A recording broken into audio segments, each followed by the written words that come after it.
Good afternoon, everybody. This is Michael Munson with Forge, and we're really happy to have you all here today to talk about understanding stalking dynamics and the implications for transgender individuals and communities.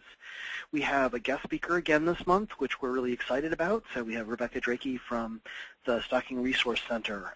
We always have 90 minutes of really full compact information, and we have that again for you today. So we're pleased that you're here to experience that and interact with us around stalking in the trans community. We do try to balance the needs of like one-on-one material and more complicated material, and today's going to be kind of a mix of both of those two things. So the stalking material that's going to be presented is more one-on-one around stalking, and then we'll have some components that are around how that intersects with transgender people and communities, which will be a little bit more of a 201 kind of discussion. We encourage you, if you would like to have more Transgender 101 basic information, to look at our website and watch one of the pre-recorded Transgender 101 webinars.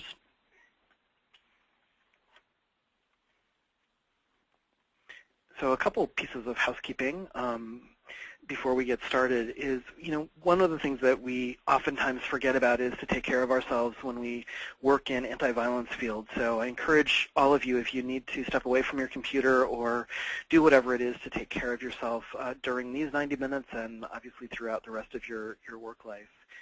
We will be sending out PowerPoints. The PowerPoint that you'll see today will come out tomorrow in an automated email. The recording of today's webinar will be available tomorrow as well, so that link will be in the email that you'll receive tomorrow midday. We're going to ask you to interact with us in a little bit of a way a couple times today, and one of them will be through the question box. So you can ask questions at any point throughout the webinar. We'll probably address most of them at the end, but if you have a technical question, Laurie Cook-Daniels, who is the other Forge staff on today's call, will be addressing some of those questions as we move through. So and she'll be also collecting the questions for our Q&A time at the end. So if everybody can find their question box, would people be willing to put in the pronoun that they use in that question box just to make sure that we all can find it?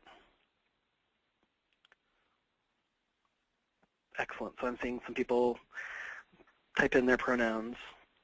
And that's an unusual question that a lot of times people don't get asked. So thanks for finding the question box and to stick in your pronoun. Perfect. Thank you. So the second way that we're going to have you interacting with us is we've got two polls. And the polls are pretty obvious as to how to contribute. We'll have a question with 3 choices, and you'll get to pick which choice you think is the correct one. And then we'll talk about those answers. And we wanted to also start with just offering you a little bit of an overview of what we can offer you as service providers. We are a national training and technical assistance provider through the Office on Violence Against Women. And in that capacity, we offer training and technical assistance, which can take a lot of different forms.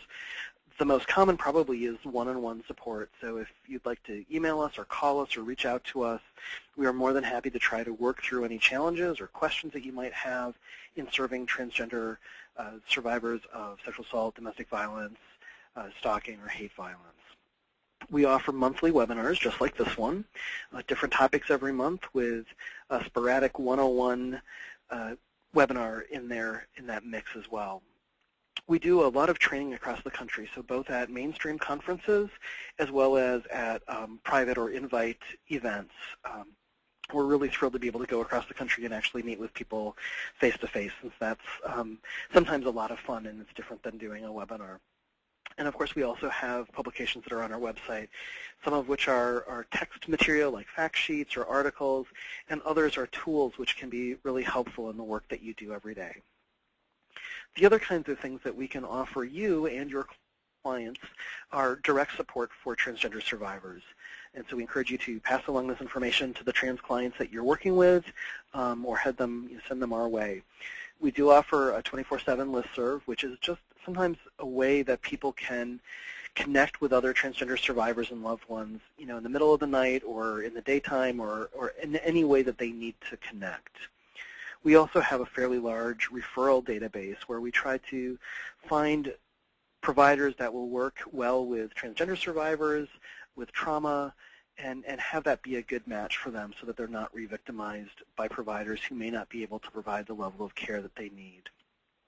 And the last two things that we offer for transgender survivors are a Writing to Heal online course, which is available anywhere in the country for people because it's all online, and as long as people can access a computer and a phone, they're able to connect to a very trauma-informed, really healing environment. And our next course will be starting in June for 6 weeks, and we're really looking forward to that. And the last thing I wanted to share with you is the Espavo project, which is a photographic and narrative project that really encourages survivors to be re-empowered and take their power back. Most of our webinars have some of those images in them, and I don't think that this webinar does today, but feel free to look out for those in the future. As I mentioned, we're funded through the Office on Violence Against Women, and we are very grateful for their continued support and helping us make these kind of webinars available to you. So thank you for their support. So a little bit about who's who today. Again, we're really thrilled to have another guest this month, and Rebecca and I have worked casually together and have known each other for a while, so it's really a pleasure to have her join us in an official capacity on today's call. And like I mentioned, Larica Daniels is also here on the call and will mostly be responding to questions in that question box and helping us sort through those things at the end for Q&A. So Rebecca is the Deputy Director of the Stalking Resource Center and at the National Center for Victims of Crime, housed in Washington, D.C. She's going to share a little bit more about who she is and what the Stalking Resource Center is in a few minutes. So I want to give you a little bit of an overview of what we're going to do today. In an ideal world, we would be able to pair some of the core information about stalking, so the basics about what stalking is, how prevalent it is, what the key components are, some reasons behind what stalking is, and how to work best with stalking victims. It would be great to pair that and prevalence rates within the trans community and the trans population and the unique variables specific to trans community members and those communities. Unfortunately, we don't have good data on trans communities and stalking. We have some anecdotal stories and information, some of which we'll be sharing today with you.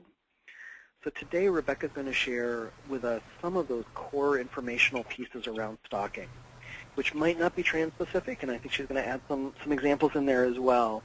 And I'll interject with some interludes or some small examples at the end of some of her sections. And then the last, roughly a third of our time together, we'll listen to a recorded case study, and then Rebecca will guide us through some of the common stalking elements that we all listen to from that case. So again, we're really glad to have Rebecca with us and partnering with us today, and I'm going to turn over the keyboard, mouse, and the floor to her.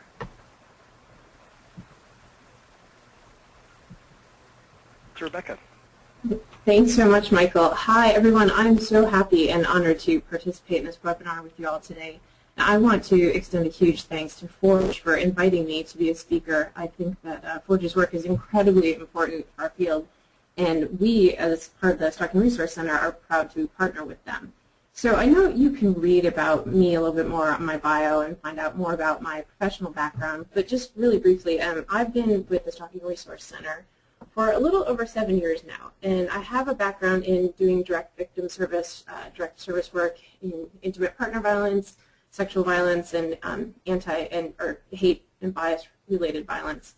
I also have been a trainer providing public education for a long time on this, and my work really comes from this deep commitment that I have to victims' rights and advocacy, and for me as a social worker sort of rooted in a dedication to social justice, for me that means social justice for everyone of all genders and a belief that all of us have a right to live a life free of violence and harm. So one of the things that's been the most interesting for me working for the past 7 years at an organization that focuses on a specific subject, on stalking, is just one, how common this form of victimization is and how often it co-occurs with other forms of violence.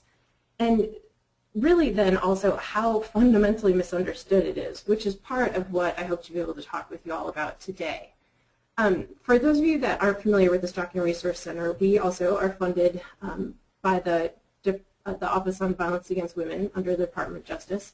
Excuse me, and we provide training and technical assistance as well to professionals working to end stalking in their communities. Our mission is really to enhance the ability of all professionals and organizations and systems to effectively respond to stalking. We envision a future in which the criminal justice system and its many allied community partners can have the best tools to effectively collaborate and respond to stalking. And that's in hopes of improving victim safety and well-being, but also in holding offenders accountable. So when I said that it's interesting for me to work at a National Resource Center dedicated to ending the crime of stalking, it's because stalking is a very common but unfortunately very misunderstood and often missed crime. It's missed by folks in the criminal and civil justice systems. And I would say that it's really misunderstood because if you were to do, say, a random survey of 10 different people and ask them to define precisely what stalking is, you'll likely get a bunch of different answers. I mean, you might get some commonalities that people might say, well, it's following, or it's that creepy behavior, or it's all that stuff these kids do these days on the Facebook. But really the answers are going to vary. And so this is where I want to start our conversation today, with providing you all with a kind of a working definition of how we can conceptualize and talk about this crime. So we like to, oh, sorry. I'm sorry, Rebecca, this is Laurie. We have had a request for you to slow down a little bit. Thank you. Thank you. I sure can do that. Stalking can be defined as a pattern of behavior directed at a specific person that would cause a reasonable person to feel fear.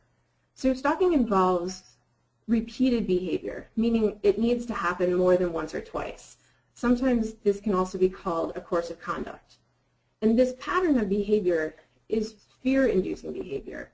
And their fears and the behaviors are directed at the victim. And so I want to note that this is not yet a legal definition of stalking, but rather a working definition for us today. And I'm going to refer back to this definition several times as we talk about the different types of behaviors that stalkers engage in. And we're going to talk about what we mean by the specific person and reasonable person. One thing you might notice about this definition is that it does not address the intent of the stalker to cause fear, but rather it focuses on the impact of the behavior and the effect of that behavior on the victim. Because most stalkers, when asked, or if they were asked, if they intended to cause fear in their victims, they would not admit that.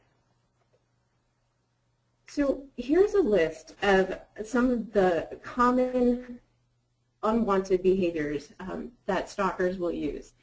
And sometimes they can just be one of these repeated over and over again, but oftentimes stalkers will use these different tactics.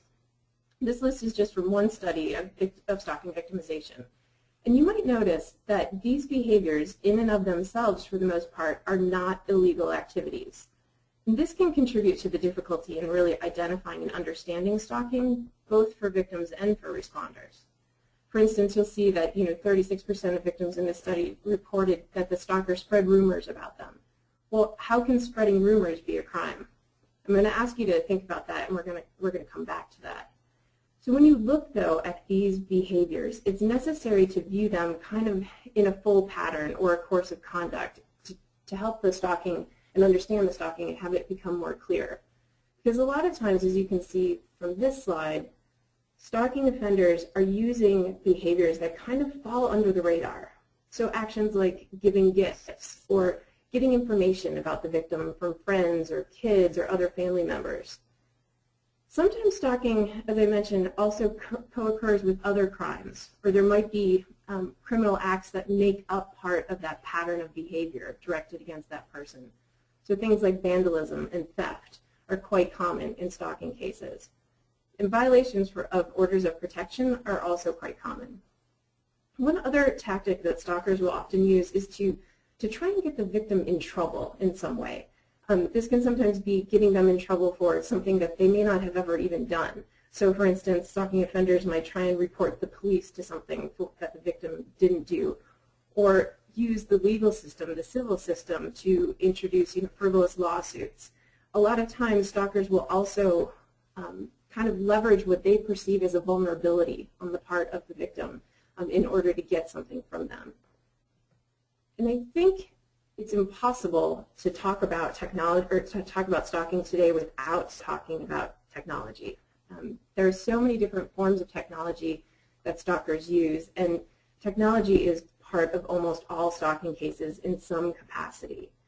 But I want to say that a lot of times we're asked if technology has created this new type of stalker. And what we always say is that it hasn't necessarily caused a new type of stalker, but what technology does is it facilitates the stalking. It allows that offender to do what they were going to do, but they can do it a lot more easily. And I think that what's important to know about some of the technologies is that stalkers misuse what are otherwise a lot of times valid technologies that are available to all of us. So we have a lot of resources both on our website that you can access if you want to learn more about these technologies, how they're used against victims, and how to better document and keep people safe. So one is a DVD and discussion guide that we can send you free of charge, and the other is a self-paced online course where you can go through the different technologies and learn more about the use of technology to stalk. So I said before that stalking is a pattern of behavior directed against a specific person that would cause a reasonable person to feel fear. So it's easy to understand that there's a specific person, the victim, but we have to remember that in a lot of stalking cases, other people are victimized by that person's behavior. So that includes friends, family members, children, spouses, coworkers, neighbors, anybody close to that victim. And the reasonable person part of the definition gets a little bit more complicated. Essentially, it's a reasonable person could be anyone who might be in a similar circumstance who would be made to feel afraid by the stalker's actions. But this can be difficult to understand because it really requires someone to be able to put themselves in someone else's shoes, so to speak. So to be able to understand from their perspective why this behavior is causing them to feel fear, that requires us, or anyone assisting the victim, to see the context and the meaning of the behaviors from that other person's perspective. And we should remember that a lot of times if someone is coming to us and reporting stalking or coming forward because they need help, they're not going to be saying, someone is engaging in a course of conduct directed against me that's causing me to feel fear. And so they're going to be using language, they're going to be saying things like, someone's engaging in this creepy behavior or this insulting behavior, someone won't leave me alone. So let's look at a couple of examples of what people might say, what stalking might sound like. So a coworker had been harassing me because I'm transgender for the past few months and was fired yesterday and now won't stop calling and hanging up. I'm also getting these weird text messages. Or my neighbor was super obsessed with me and kept asking me out. I've declined more than several times, and then a few days ago I found this back page tranny ad at my home with my home address on it and a whole bunch of nasty sexual Photoshop pictures of me. Or my ex was served with a protective order this morning and keeps driving by my house, making gestures of a gun, shooting me. So in this first situation, you have someone who already has an established pattern of harm against them caused by a coworker, and now the coworker's been fired and can be targeting that victim because they see the victim as responsible for their firing. And the person who had their personal information put up on an online ad and had their image photoshopped, and in this case in a horrifically sexual way, this is a case of stalking through online impersonation. So this stalker's actions put this person in obvious danger by putting their personal information up and would cause any reasonable person to be afraid. The third example is unfortunately a common one that involves presumable previous violence that necessitated the person getting a protective order. And so then the driving by the house is a violation of the protection order, but also that there's an implied threat, like the motion of the gun, implying that this person is coming after them. So oftentimes we need to think through and understand from the context of the behaviors, but also the relationship of the offender to the victim, so we can better understand why those behaviors are making that person afraid. And a lot of times I get the question of what makes harassment and stalking different?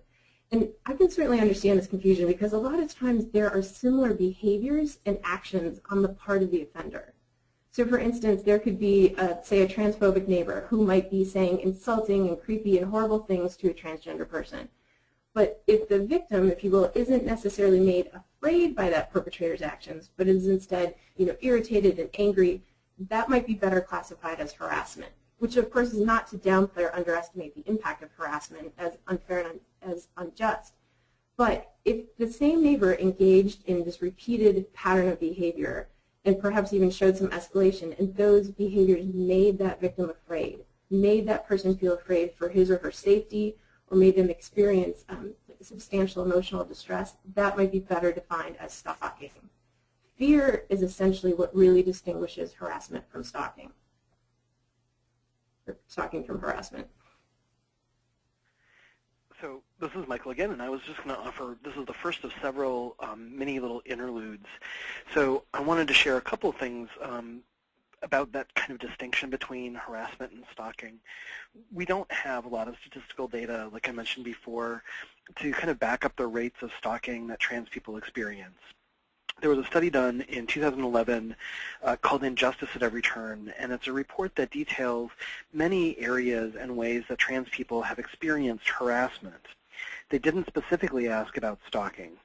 What they did find, though, was that harassment is often very present in trans people's lives from really early ages on in school all the way through the lifespan.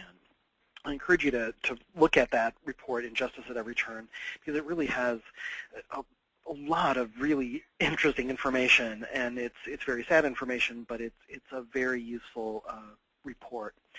But not looking at that report for a second, and I'd like to point out a couple of areas where we hear trans communities talk about stalking behavior. It's important for us to keep in mind that people's experiences are not defined by waiting for the criminal justice system to define if it's stalking or not. Many people in the trans community perceive actions of others as stalking. As a way of empowering people, it's important to validate their experiences and kind of reflect that language back to them. Likely they have experienced repeated intrusive behaviors and are often fearful or anxious about what might happen next or what else might happen. So a couple of examples we commonly see within transgender populations relate to neighbors, public spaces, and sex work. So let's start just for a second with neighbors and acquaintances. A lot of times people report that their neighbors might express unusual levels of curiosity or might be watching them more closely as they enter and exit their home or apartment. This might start in an innocent way, as a neighbor may have thought, I thought I moved in next to a guy, and I'm now seeing somebody walking in and out of that apartment who appears to be female. And so that behavior, obviously, in and of itself is not stalking or intrusive, but it might feel a little bit creepy. And that behavior could obviously escalate into being much more intrusive than curiosity. Another example is when trans people frequent public places. So that could be like going out to a bar or a club, going out to a restaurant, being in social settings or a drugstore or McDonald's or any place in public. And what we see a lot of times with trans women in particular is that they've talked about being followed out of those public spaces when they're leaving to go to their car or public transportation or walking home. So this seems to be really prevalent for people who others perceive as transgender. So other people may see them not as male or female, but may question what gender they are. So that's when that seems to happen the most. The last mini example about escalated violence and stalking and harassment is within the trans sex work population. There's a disproportionate number of trans people due to economic disparities and employment discrimination who work in street economies in order to survive. This is especially true for trans women of color. Trans sex workers may work in areas that are economically poor, or they may have multiple other trans people who are working in that same geographic area. So a lot of times what happens is they may experience drive-by threats or taunts. They may have that threat or taunt escalating to overt violence, physical violence, sexual assault, and sometimes even murder. So those excellent examples actually lead us to the necessity of talking about fear, both how victims experience and express fear, but also how we react and how we understand somebody else's expressions of fear. So fear is a very difficult concept in regards to a legal issue. So in a lot of ways, it can be very strange to have a crime defined by the emotion of the person who experienced it. So if you think of like other crimes, say arson, for example, or theft, if someone were to burn your house down or steal your wallet, you aren't going to be asked by police how you felt about it. And you're not going to be expected to report on your emotions. But with stalking, fear is actually key. And Michael, if you wouldn't mind addressing, furthering the slides, just advancing one. But the challenges are that fear is very subjective. Different things make people, different people become fearful for different reasons. Many times, especially in our American culture, we don't even admit to being fearful. We value bravery and stoicism and just kind of dealing with whatever's thrown at us. And so, incidentally, a lot of times stalking victims who might reach out to someone for help and will explain what's happening will hear things like, well, just ignore it, you know, or rise above it. You're better than that. Like, why are you letting this person get to you? So fear is subjective, and a lot of times people don't admit to feeling fearful, and people might react differently to fear. Some people may become more withdrawn, but I've worked with a lot of victims and survivors who actually experience anger in reaction to their fear. And finally, fear can be difficult to understand because it can be hard to see sometimes why these behaviors are causing someone to be so afraid. Because people will think, well, what's the big deal? This person's only sending you flowers or just texting you a whole bunch of times. So sometimes you have something that might be frightening for the victim but not for you. And so like I said, it takes kind of getting in that person's space and understanding from their perspective why it's frightening. Because a lot of times what these offenders are doing are engaging in behaviors that have a really specific meaning that's only understood between that offender and that victim. When I was doing direct advocacy work, I worked once with a trans woman who had split up from her abusive partner, who incidentally became abusive after she told this person that she wanted to transition. And so she had moved to another town. She had been apart from this person for a long time. But a while after she'd moved and settled in, she started to get this unmarked mail, sort of like with no return address. And what was inside the envelopes were just these pictures of her before she had transitioned. And then, so she sort of thought that was creepy and strange, and she figured it was her ex, but didn't really think that much about it, just figured that this person was being a jerk. But then she started to get, she would come home and find these clothes, her old clothes, kind of strewn across her lawn. And for this victim, then it became a threat. It was a threat, and it was frightening, in part because it was an obvious message to her that her ex had found her and wasn't going to allow her to live as she needed to. And also, this behavior was really difficult for her to explain to people on the outside because, again, people were saying, well, what's the big deal? It's just pictures. It's just clothes. So a lot of times what happens is that victims have to go through extraordinary lengths to explain to us and provide us so much information and kind of backstory and context. But the thing about stalking as a crime is that stalking criminalizes what's otherwise non-criminal behavior. So things that in other contexts would be legal can become criminal inside this concept of a repeated pattern of behavior directed against somebody that's causing them to feel fear. And the fear, of course, can be of physical assault, of sexual assault, but also substantial emotional distress, or fear for harm to others. Sometimes victims of stalking aren't necessarily afraid for their own safety, but are concerned for their safety of their spouses or of their children or of their friends. And a lot of times the fear can also be of harms to their reputation or employment or other aspects of their life. So we have to think kind of broadly about what fear is. And I don't think that I could overstate the incredible toll that this crime takes on victims. Stalking victims are preyed upon, and this experience adversely affects victims in a lot of different ways. Because stalking is really trauma-inducing. I mean, many of the results here that you see, the impact of stalking on victims that you see here, are very common responses to traumatic events. So finally, to talk and to really understand stalking, you have to understand the context of the behaviors. Context is really critical in these cases. And it's sort of interesting in a way because it's really a crime that is dependent on putting together a bunch of pieces of a puzzle, right, where you can have seemingly benign and disparate behaviors like phone calls, text messages, letters, emails, but then when it's viewed in context, the pattern or the course of conduct of that offender can really display the crime of stalking. Each incident kind of taken in isolation may not show the stalking. It's when it's viewed in its entirety that it becomes this fear-inducing pattern. So interlude number 2 is around fear, and like Rebecca said at the beginning of the segment, fear is really subjective, and oftentimes it's kind of difficult to pinpoint or describe what it is, and people may have fear responses to different things. One of the things I think to keep in mind is that trans community members often live in fear every day, not necessarily about stalking behaviors, but just about surviving in the world. So although the fears that they live with might not be directly related to stalking, fears can be about anticipated actions of others, which might be about overt harassment or maybe less overtly around those microaggressions or those things that happen, those little small things that happen every day. Fears could be around somebody, if somebody will make a comment to them on their way to work, or if they'll be discriminated against in finding a place to live.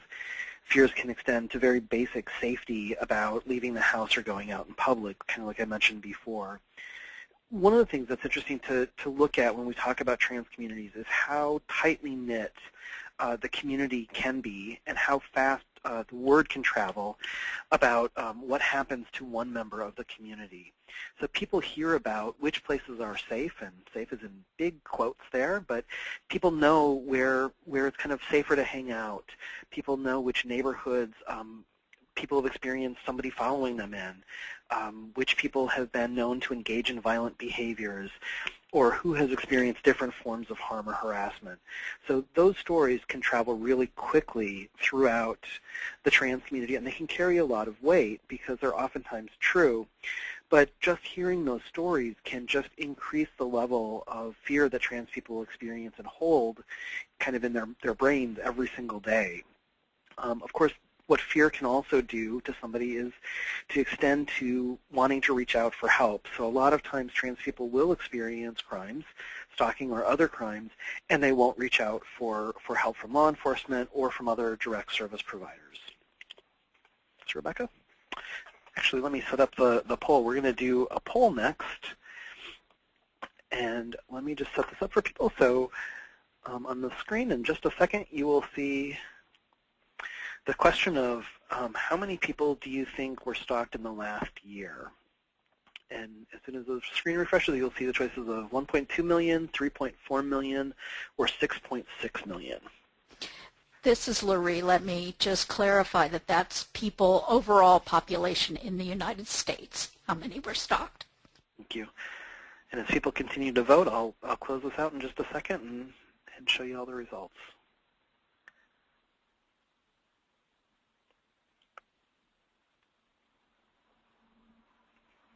Okay, so on the slide, in just a second, you'll see,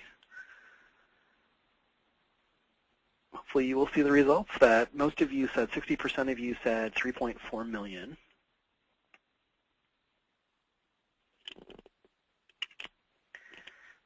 And Rebecca, do you want to take us through the next part then? Sure thing. So I bet people are curious to know what the answer is, actually. And the answer is actually that stalking is much more common and prevalent than people might think. It's actually 6.6 million people are stalked in a one-year period. And if I can advance the slides, I could show you a little bit about where that data comes from.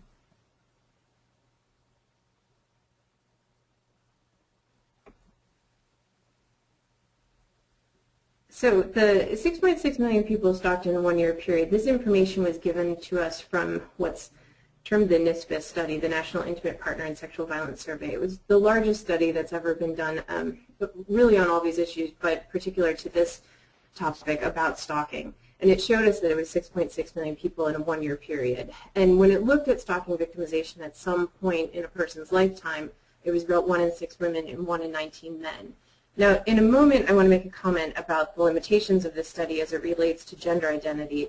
But first, I want to say that when we look at large statistics like this, like 6.6 million people stalked in a one-year period in the United States, it can be difficult to figure out how to relate that to your own community, kind of because a lot of people want to know, well, what's happening where I am? What's happening where I live?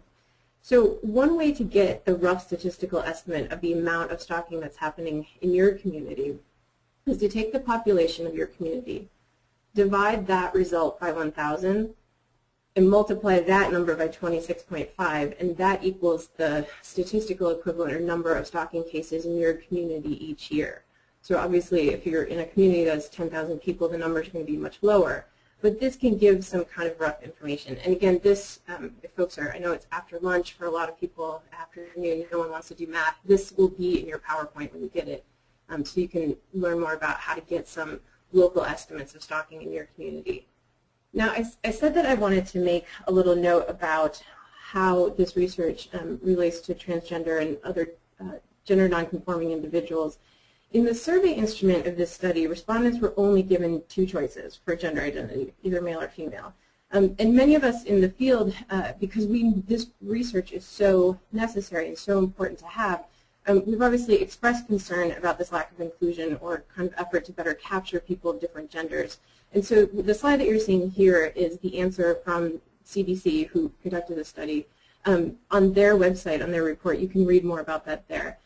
But the other thing to consider is that sometimes what happens in these research studies is that transgender individuals and individuals who identify themselves as not as male or not as female might be discounted but also kind of shuffled into the results because they're in a lot of ways compelled to either answer male or female. So a lot of times when presented with only two choices, respondents are kind of asked to choose the option that best represents how they might closest identify. So unfortunately for a lot of trans individuals, their experiences might not be specifically included, but are sometimes kind of already in the results, but difficult to sort of capture in a more specific way. So our hope for future research is that transgender people's experiences can be better captured and documented, especially because we know, and as Michael has said, trans people experience high rates of victimization and co-occurring crimes.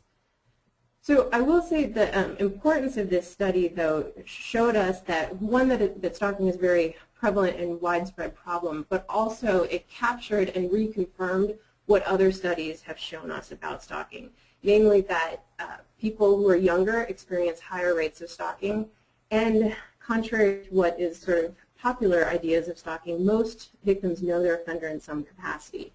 We still have this sort of notion in our society that stalkers are all kind of the quote-unquote peeping toms, the people who are just kind of the creepy ones hanging out in the trees with binoculars by your house.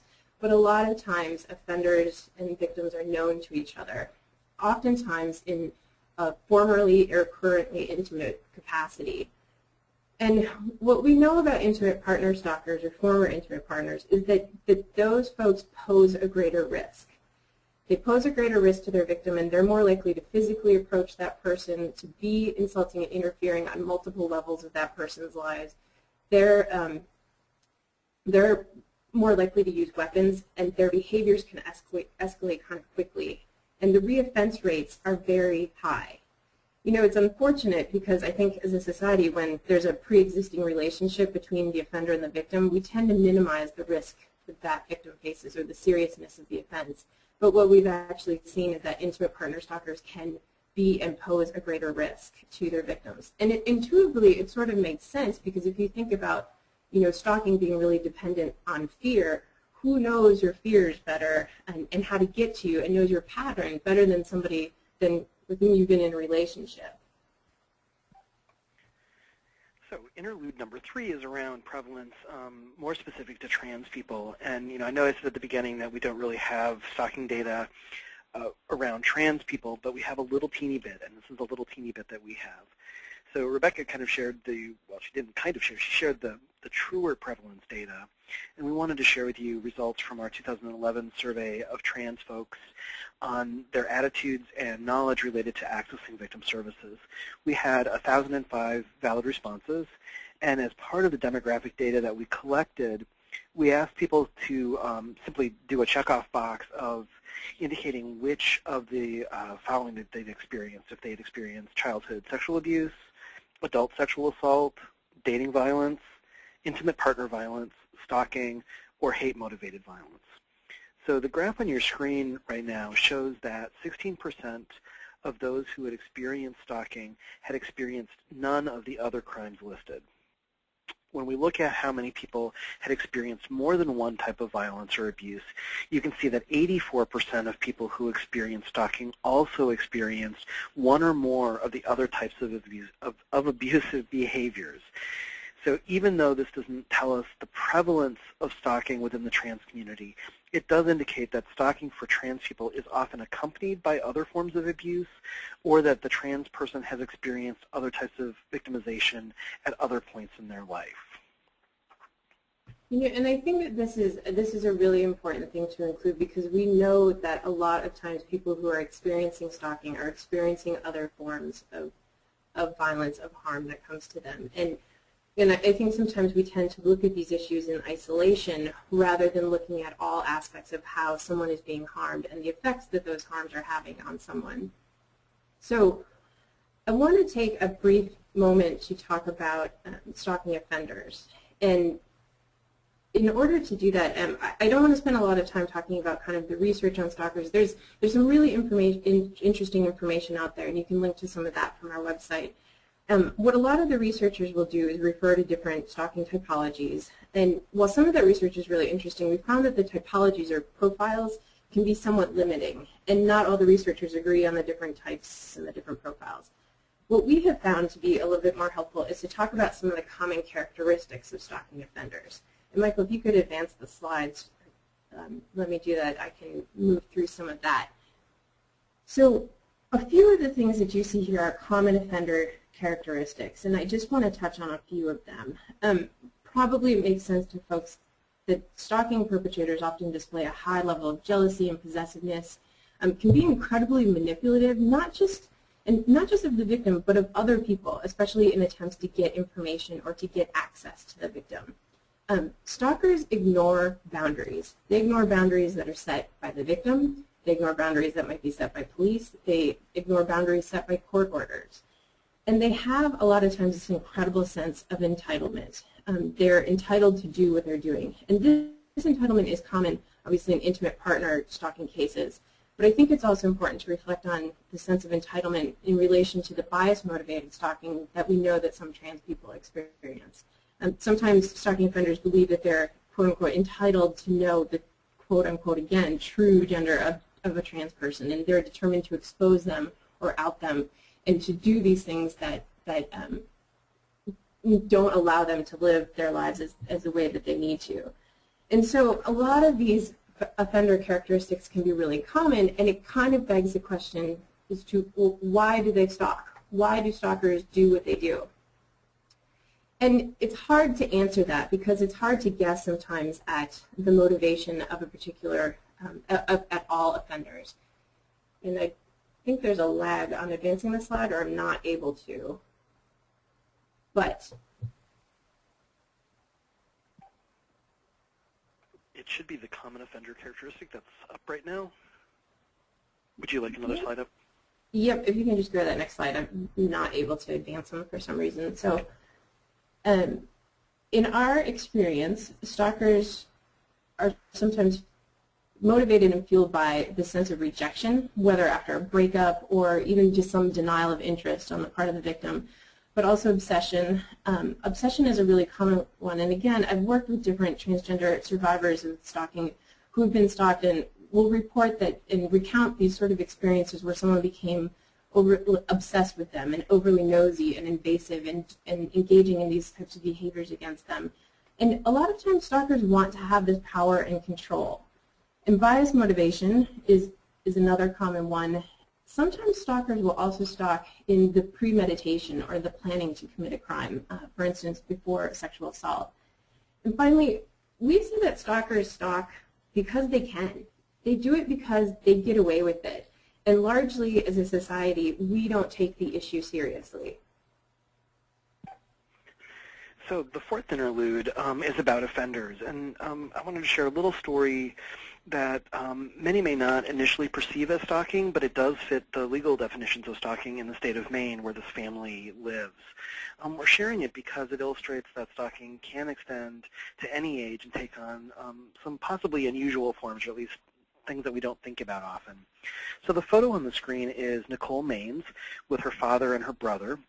Nicole was assigned male at birth, but by the 4th grade she was presenting as a girl all the time at school and all the time at home. And school staff and officials and her family recognized that it was really important to Nicole's emotional and psychological health that she be one of the girls at school, and that included using the communal girls' bathroom by the time she entered 5th grade in the next year. what ended up happening was that a grandfather and a legal guardian of another student encouraged and probably outright instructed his grandson to call Nicole homophobic and transphobic names and to do things like follow her into the bathroom on multiple occasions, so follow her into the girls' bathroom. The grandson was suspended for misbehavior, and the grandfather filed a complaint in 2008 with the Maine Human Rights Commission. He claimed that his grandson's right related to public accommodation had been violated. The grandson's behavior and the grandfather's complaint resulted in Nicole being required to use a single-stall bathroom away from the other girls and really kind of ostracized her from the other girls. So Nicole's family, in response, filed a complaint with the Maine Human Rights Commission. And fortunately, this is a really positive story that has a good ending in that after a long legal battle, Nicole's family finally won, and Nicole was able to resume interacting at school with the rest of the girls.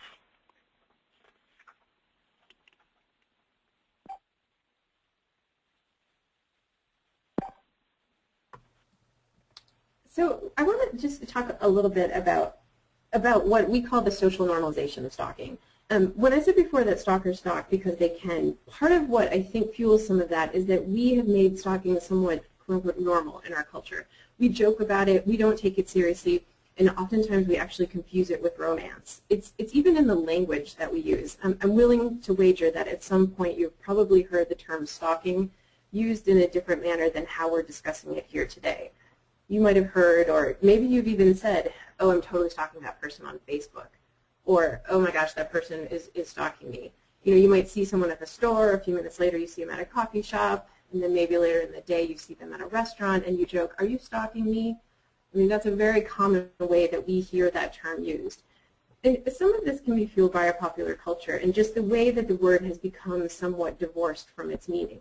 Oftentimes what we'll see in movies or hear in music is this confusion of stalking with love and affection and romance.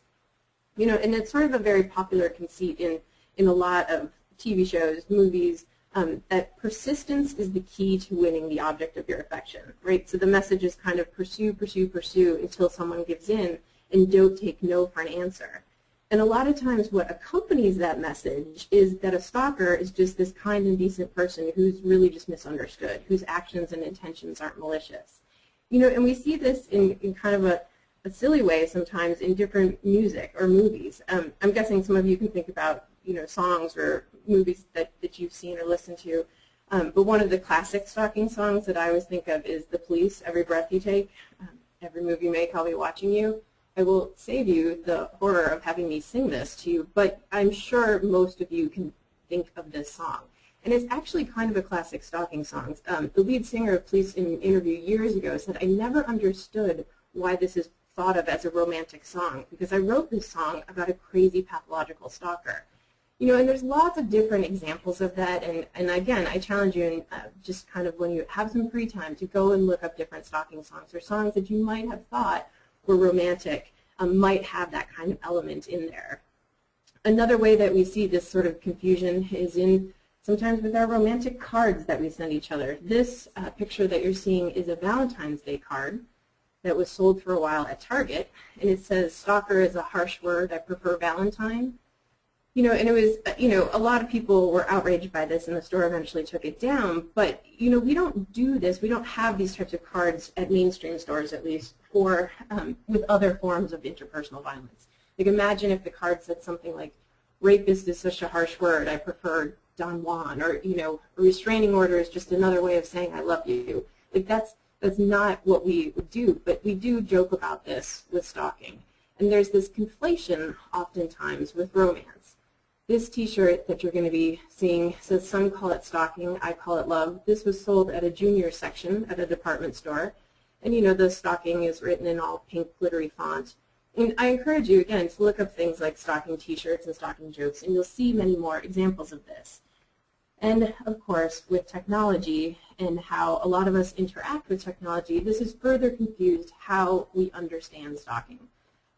We are invited to share incredible details about our lives and to look into and peer into incredible amounts of information about other people's lives through these mediums.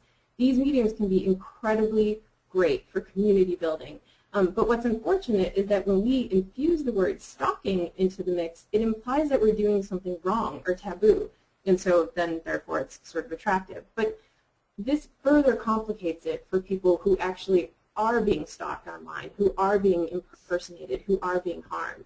So not that I think that necessarily popular culture causes stalking. I think sometimes just the language that we use and the way that sometimes we joke about it makes it pretty confusing. And I'm going to go through a couple of these things kind of fast just for the sake of time, but I do want folks to know that stalking is a crime in all 50 states, the District of Columbia, all of the United States territories.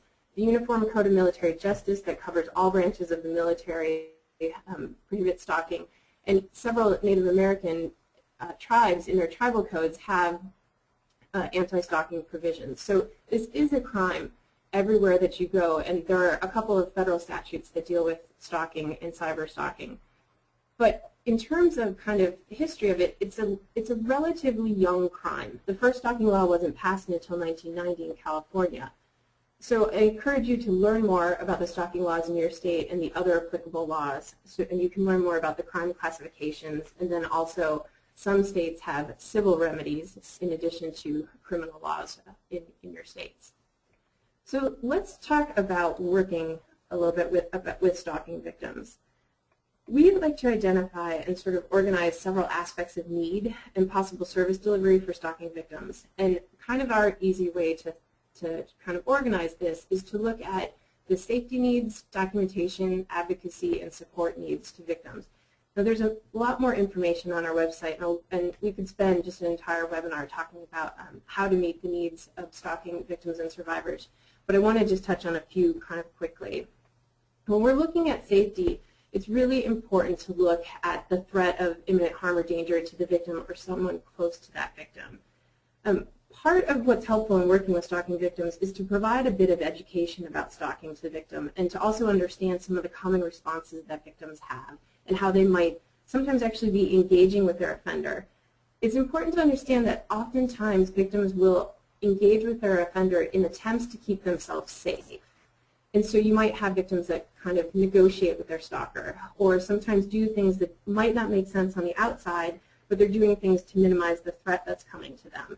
So for instance, a victim might, actually talk to their stalker on the phone because they've learned that if they just keep that person on the phone, then that person won't show up at their house.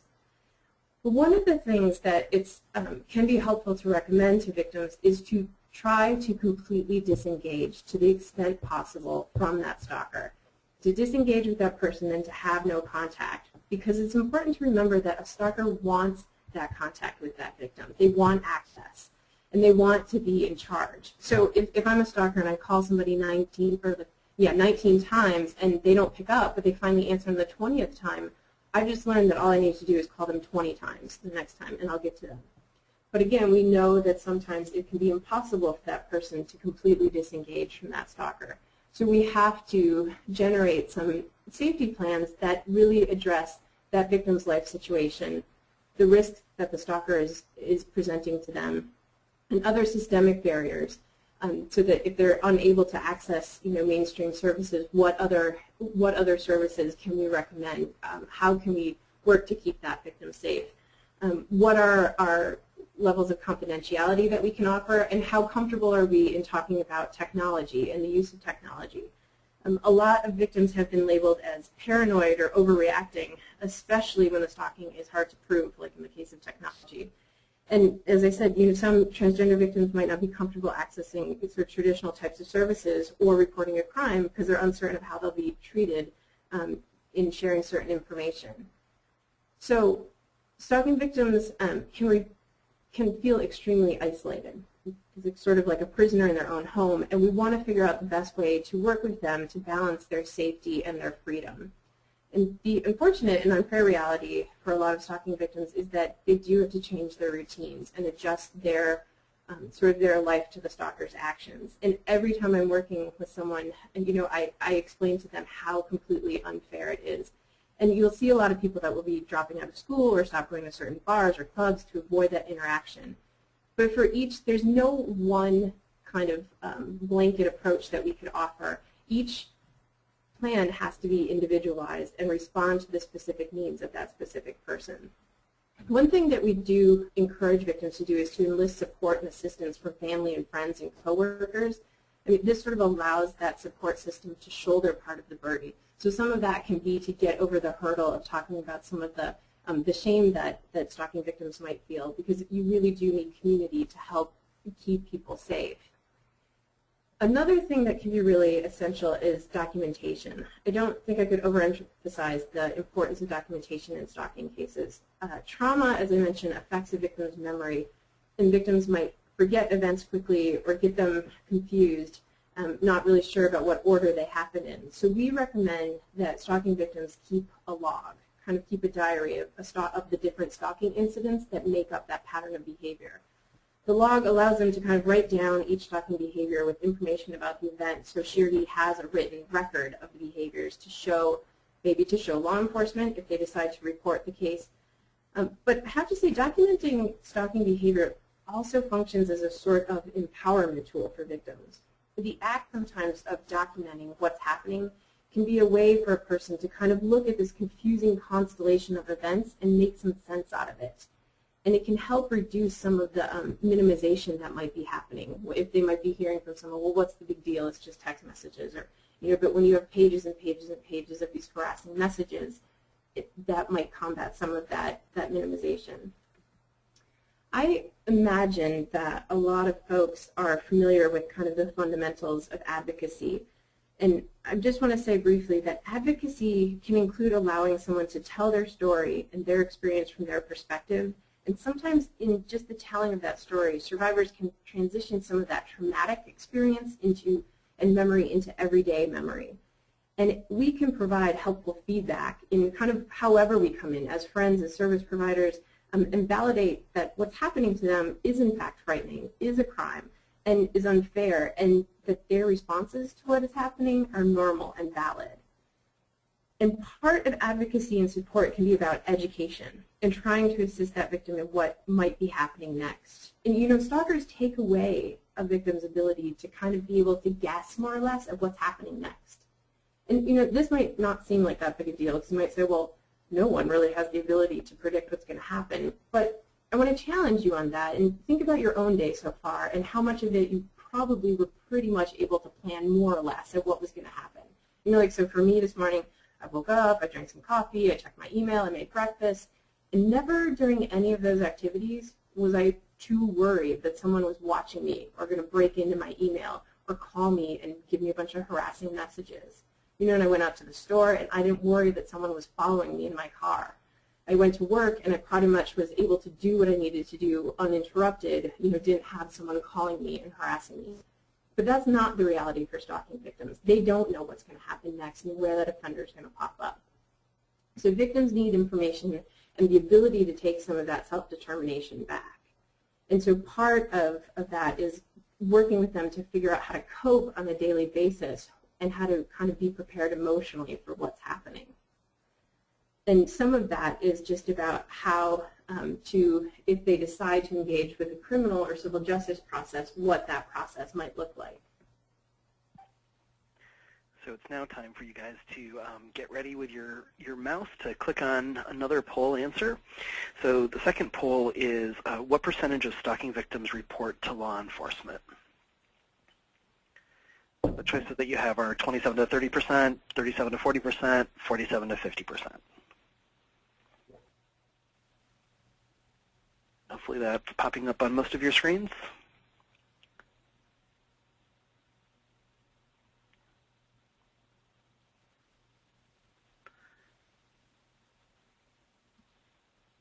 And the results will hopefully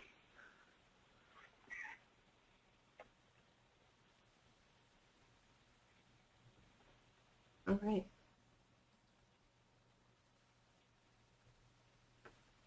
So it looks like about 93% of people are saying 27 to 30%. Okay.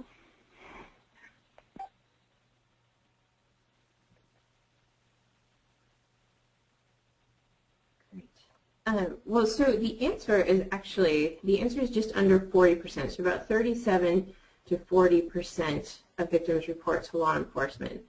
And the reasons for not reporting are varied, but most commonly people aren't reporting because they're kind of minimizing what's happening or believing that it's a private personal matter only related to them. And when I say minimizing, this is not blaming the victim. I have found that a lot of victims and survivors take in all of these same messages that we've been talking about and then have sort of translated that into that no one's going to believe them or it's not that big a deal and they should just get over it. And so a lot of people are not reporting for the reasons that you see here. And the reality is that for a lot of victims, when and if they finally do report to the police, they're reporting because they're kind of at the end of their rope. Whatever they have been doing to stop and to mitigate what's been happening hasn't worked, so they need outside support. So when safety planning is done, and is done with an advocate, with a service provider, with a friend, with a victim of stalking, each safety plan needs to be specific to the victim's need and should include specific strategies to help that person based on whatever their needs are. And those strategies need to be specific, and sometimes we need to be able to rely on informal networks or non-traditional supports. So I would encourage folks who are service providers after this webinar to maybe facilitate a follow-up discussion on what additional barriers and systemic barriers can be present for transgender victims who might want to access services. In our experience, these include lack of specific services for trans victims, lack of specific services for folks that know about stalking, rigid gender attitudes and stereotypes that could cause a trans victim and those around them to possibly minimize the seriousness of the behavior, and unwillingness sometimes for people to acknowledge that a behavior could be causing someone to feel fear. And then, of course, the real and justified concern that law enforcement won't take trans people's reports of stalking seriously. So I'm going to skip this interlude for the sake of time, and I will post it on the follow-up email that you all receive tomorrow so that you can get that. Rebecca, did you want to say anything more about the Stalking Resource Center before we move on to the case example? Nope, I think that's great. Thank you. Okay. Perfect. And before Lori's going to introduce the case example, I know that we're running a little bit behind what the time we had hoped to be at. So if we don't have enough time for questions, we'll try to have some time for questions. Please feel free to keep on writing your questions in the question box, and we will sort them and get them to Rebecca if she's the appropriate person to answer, and we will send them back out to you all. So, Lori, can you introduce our case example? Yes. To illustrate some of the nuances and complexities of stalking cases, we asked Tristan, a college professor who is also Black and transgender, to recount his experiences of being stalked for over a year by a female student on his campus. This interview was completely unscripted and comes across as raw, emotional, and even abrasive in parts, as Tristan relives this very painful and confusing experience. Since Tristan is both transgender and a gender studies specialist, his description of what happened also includes a heavy emphasis on his perceptions of the gender dynamics of his experience and how his colleagues and supervisors responded when he sought help. Okay, this story there, you go right off the bat. The story is an experience of mine that I had as an untenured university professor. In fact, I was going through tenure this year. This was the year of my tenure review. This is about 3 years ago. And I had a student who I had mentored for about a couple of years, and we had grown to have a good mentoring relationship. And about the early part of that year, during the beginning of the academic year in September, she came on to me basically in I think I can't remember an email or it was a text, but basically she made advances to me and told me that she had romantic feelings toward me. And I was surprised and shocked at the time, but certainly what I did was to put up the barriers. I've never had a student, just don't do that kind of thing. I'm very clear about institutional boundaries and ethics. And so I explained to the student that this was inappropriate and that this was it was not possible for she and I to be together. And at that time, what I was trying to do was save the mentoring relationship. And I thought if I just put up the barriers, the student would then hear that and sort of go back, or at least not do those things anymore. But it turns out she did not take no for an answer, and she went on to get my telephone number and continued to text me, and I would tell her this is inappropriate. She would send me emails, and at some point, fairly early on, when I realized the student was not going to heed my warning, I went to my supervisor, because at that point I didn't know how to handle the situation of dealing with a student coming on to me, and I had transitioned at that point. I had transitioned to male. So I went to my supervisor, who was also female, and a feminist. And unfortunately, I didn't get support from her. In fact, she laughed it off as just kind of a silly schoolgirl crush. And I was somewhat surprised at this, because she's a female, like I said, and a feminist, and I would have expected a different response from that.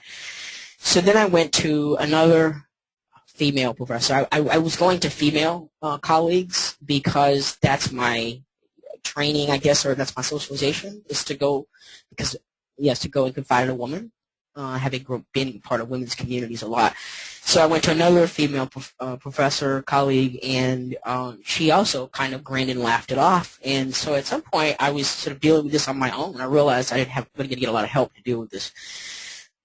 So let me see, I'm trying to go back. The student continued to text me, continued to email, and I was also under a lot of stress at this time. So remember, I'm going through tenure. And in my department, I was getting a lot of pushback and a lot of resistance about my tenure, because I had gone to the dean and said some other things about the department, and then it got back. And so they were just really trying to railroad me on my tenure.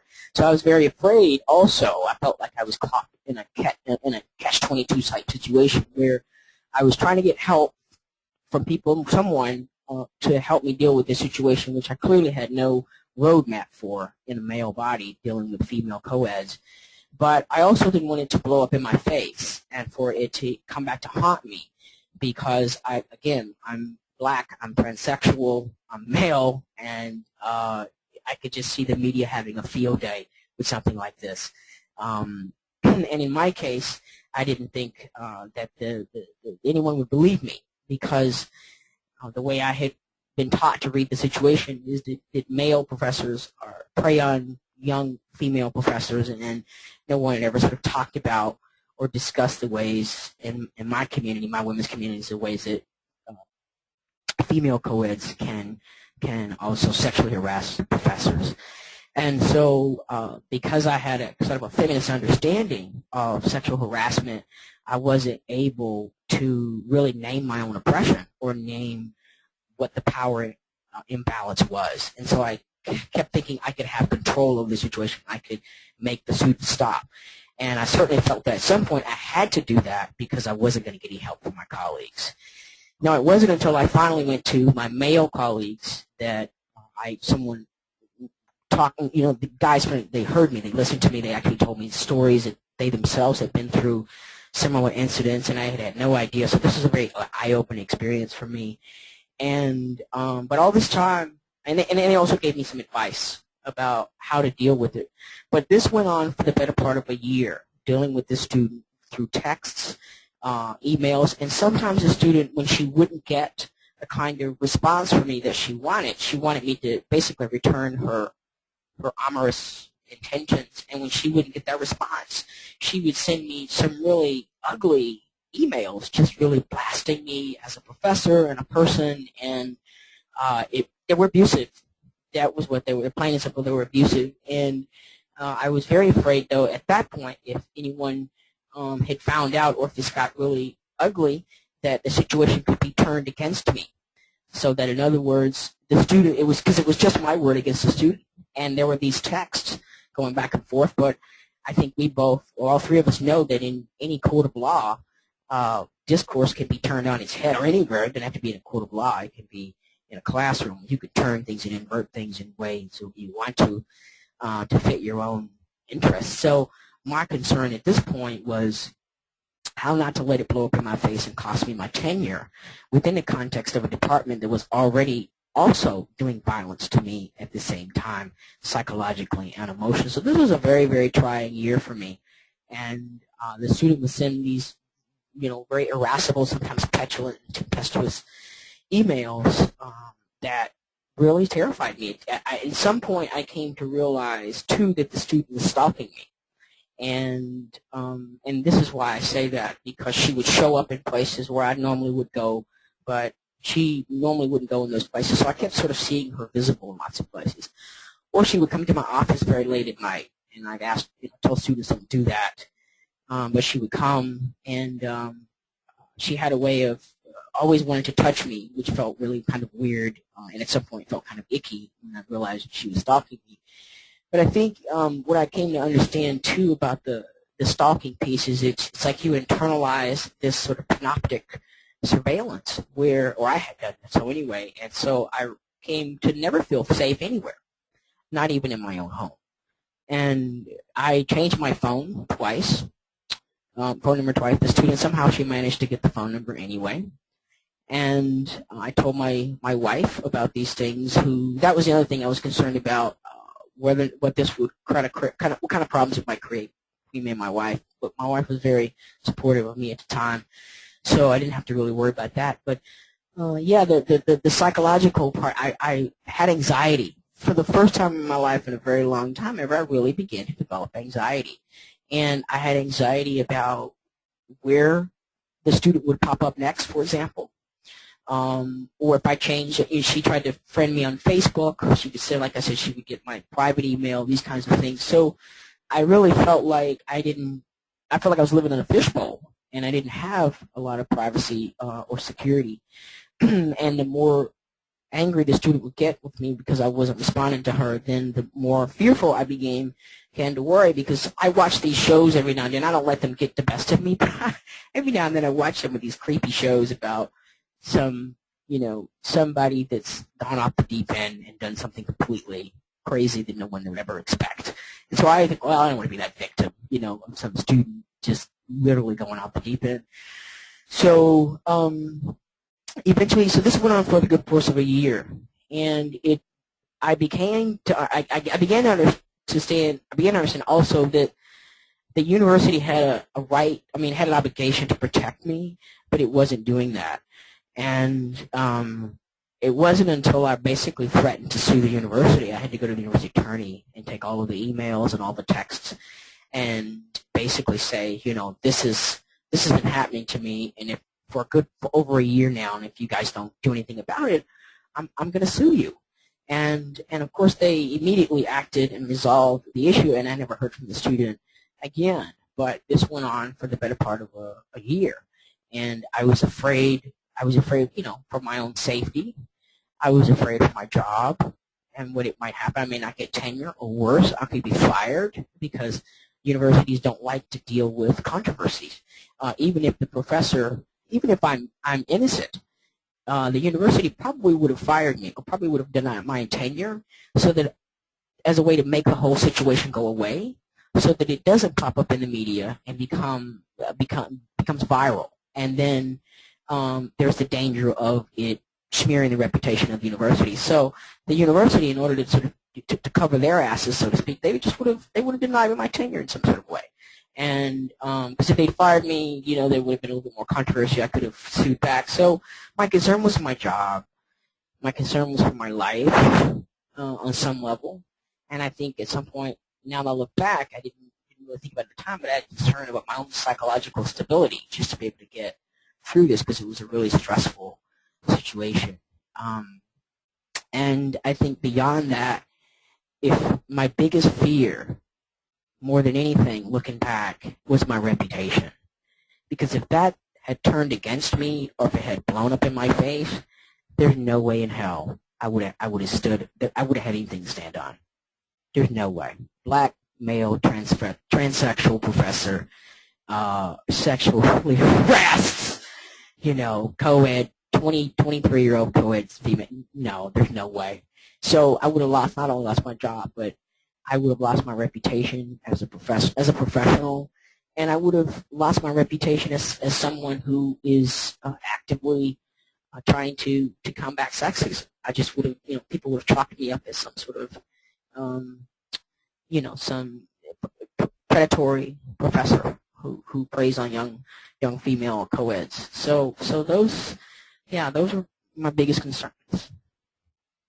So that's kind of the story in a nutshell. But I can answer questions too. So Tristan, thank you for sharing that. It sounds really painful.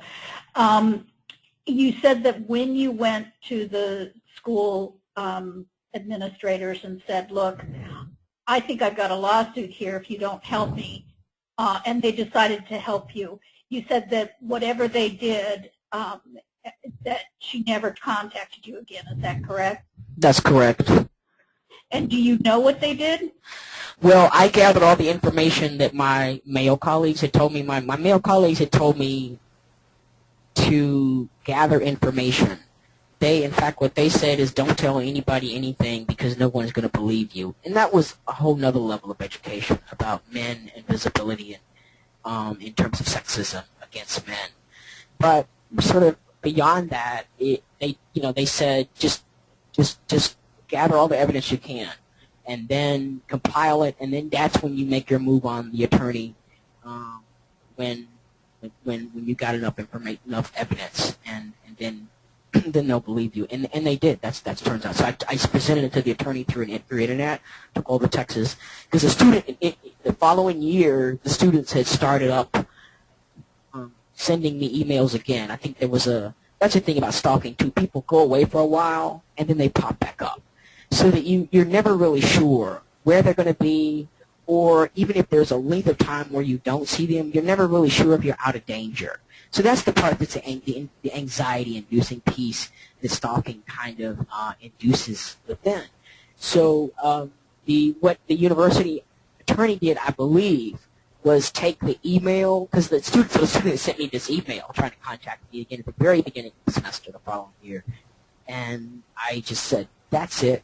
I've done it. I've had it. And I think partly because it was the beginning of a new year. And I said, I am not going to tolerate another year of this.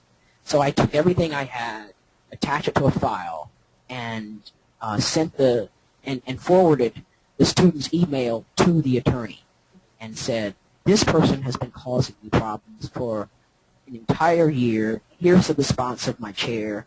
Here's the response of my female colleagues. This is my response to you. And I was mean. I mean, I'd had it, Lori. I said, I said, you fix this or I'll own a piece of this campus before the end of the semester. And she wrote me back an email 15 minutes later, said, it's taken care of. You don't have to worry about this again. And lo and behold, I never heard from the child again.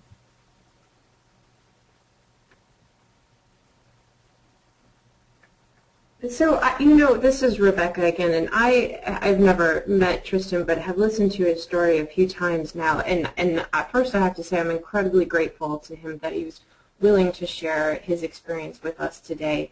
And the thing that has struck me time and time again when I've listened to his story is just how unfortunate and uncommon both the response that he got when he tried to reach out for help, how common that is, that people minimized, didn't believe what was happening, tried to talk him out of it, tried to talk him into saying that it wasn't that big of a deal, and had a lot of preconceived notions and ideas of what stalking really is.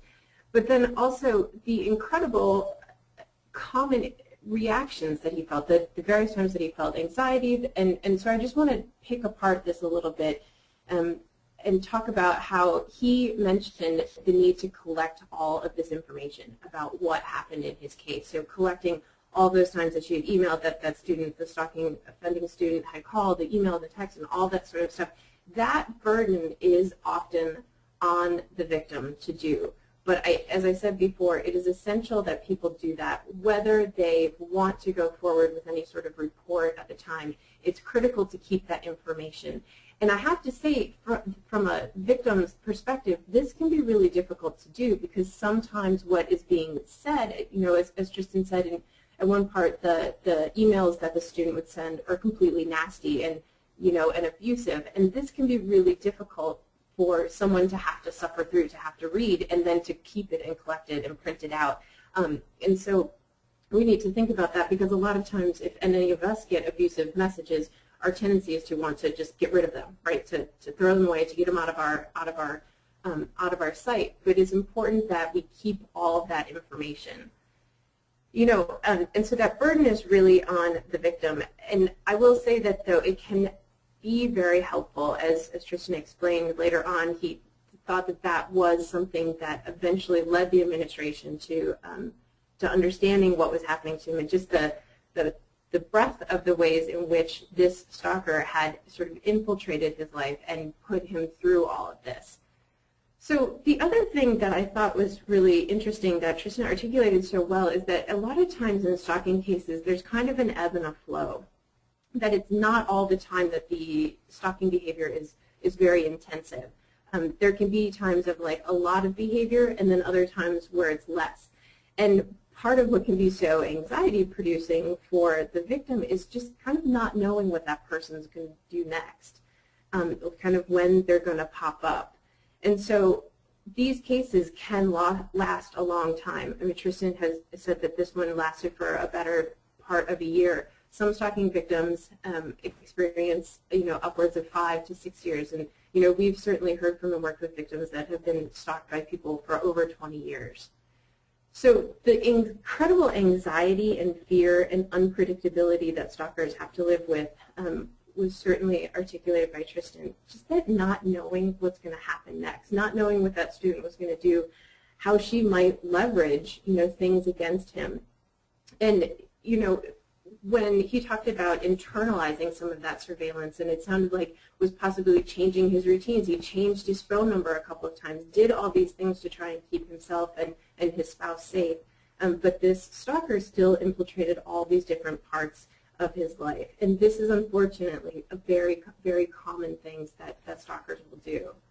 And that fear of just not knowing when that person's going to pop up, not knowing if that person is going to kind of, I think as Tristan said, go off the deep end. We kind of get in this pattern of wanting to minimize that and wanting to talk ourselves out of and sort of rationalize ourselves out of those fears. And what happens, I think, in a lot of stalking cases, and Michael mentioned this before, is that victims aren't allowed to trust their gut. I mean, think about how many times Tristan tried to reach out to people and say, this is happening and this is a problem, and I know that this is a problem, and was sort of rationalized, or people tried to kind of talk him out of that. And so, of course, the reactions that he had, that anger, that distress, that fear, the fear for his reputation, the fear for his spouse, those are all very common and very valid reactions that stalking victims have. And then just to sort of wrap some of this up, we know that people minimize what's happened. Sometimes people will actually blame the victim for the stalking behavior, but it is essential that we allow people to trust their gut and to allow them to tell us their stories, and we figure out how to assist that person. Thanks, Rebecca. That was really quick for the wrap-up of Tristan's story. And we do have, it looks like, around 5 minutes for some questions. And I know Lori's been responding to a bunch of them as they've come in. And I'm wondering, Lori, if you have picked out a question or two that we can have Rebecca answer while we're Yes. still I have prioritized the questions based on what I think most people might find useful. One was, what are the buzzwords for law enforcement to help them take a stalking case more seriously? Oh, that is a great question. Thank you for that. I wish I could say there were perfect buzzwords, but I will tell you that that documentation process can be extremely helpful. Having this pattern of behavior kind of articulated in a chronological, organized fashion can be helpful. And a lot of times what will happen is that if a person can, one, maybe know their statute of their state, but also kind of work with or find the friendly law enforcement. Maybe it's the person who investigates family violence crimes. Maybe it's the person who works on stalking cases. If there is, you could call up a department and find out, do you have an investigator that works on stalking cases, because we are dealing with a stalking situation. And then again, as I said, having a really clear kind of map of what has happened to a person can be helpful when wanting to report to law enforcement. And I should say, if I haven't mentioned this before, after this webinar, I am available for consultation on cases. If anyone needs anything, they can certainly reach me at my email or give me a call. My contact information is available. But thank you for that question. Okay, I do have one more that I'd like to ask you. How do you document text messages when the perpetrator is using different phones? That's a great question. That is very common also in stalking cases. And so you want to make sure that you're perhaps taking a picture of the text message of both whatever number it's coming in from and the content of the message. A lot of times the phone companies aren't keeping a record of the actual content of the message. They might have a log of how many times you received a text message from a certain number, but are not always keeping the actual content. So you want to take a picture or print out, sync it with your computer or something and print it out, and kind of jotting down and keeping track of what numbers they might be coming in from. Text messages and caller ID and phone calls are easy to be spoofed, which means that it can somebody could trick your caller ID essentially and show a different number than what they might actually be calling from. And you can learn more about that from the technology resources that we have. And again, if you have specific questions about a case, I'm happy to chat with people individually. Okay. I think we will need to forward the other questions to you afterwards, Rebecca. So Michael, would you like to wrap up? I sure would. Thank you. I really appreciate everybody being here today, and Rebecca, I definitely appreciate your time and effort and all of your good, smart thoughts that you've shared with everybody. A couple of reminders are that the PowerPoints will be emailed out tomorrow around this time of the day, and the recording of this webinar will also be included in that follow-up email. And we really value your feedback and your opinions. When the webinar closes, you'll have a very brief survey, and we'd really love to hear your thoughts and your responses. And then there's another option in that survey to ask questions. So we encourage you to pose more questions if you didn't ask them already, and we will try to respond to the questions that you have posed in today's live session. I wanted you to know, too, that next month, June, we are not going to do a Trans 101, which was originally scheduled for June 12th. And instead, we encourage you to enjoy the summer and maybe look at one of the pre-recorded webinars for 101 issues on our website, or keep an eye out for our training schedule. So again, thank you, Rebecca, for being here and for sharing so much today. And thank you all for being here and listening and participating in improving the lives of trans survivors. Thanks, everybody. Thank you.